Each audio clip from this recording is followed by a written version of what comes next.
I'm Mike Dougherty. Today is Tuesday, June 15th.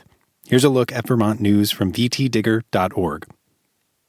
A new court filing includes a list of people who federal prosecutors allegedly said could qualify as co-conspirators in the massive Jay Peak Resort fraud case, but have not been charged. The filing was submitted Monday by defense attorneys for former Jay Peak president and CEO Bill Stenger, who is under criminal indictment. VT Digger reports that the names listed in Stenger's filing include Alex McLean, who was deputy chief of staff and campaign manager for former Vermont Governor Peter Shumlin. McLean went to work for Jay Peak in 2013 and managed the Renaissance Project, a proposed office building on Main Street in Newport that never materialized. It has not been proven whether any of those mentioned in the filing are in fact co-conspirators.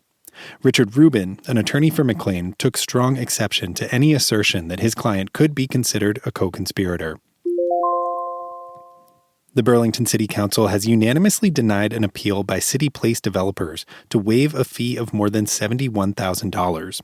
VT Digger reports that Don Sinex, one of the key developers behind the long-stalled City Place project, asked councilors Monday night to waive the downtown marketplace common area fees for 2021 to 2022 for his property at 49 Church Street. The property consists of the Burlington Town Center Mall, or what's left of it. In his letter, Sinex said it currently has just one tenant. All businesses in the Church Street Marketplace District are required to pay a fee per square footage of a business's ground floor to contribute to the upkeep of Burlington's downtown public areas. Vermonters grew, foraged, and hunted their food more during the COVID-19 pandemic than they had in the past, says a new study from the University of Vermont's Gund Institute. A representative survey of 600 Vermonters conducted in August and September 2020 shows that 35% grew their food or obtained it from the land after the pandemic began. VT Digger reports that half of those who gardened, foraged, hunted, fished, or tended backyard livestock did so for the first time last year, or more intensely than in prior years.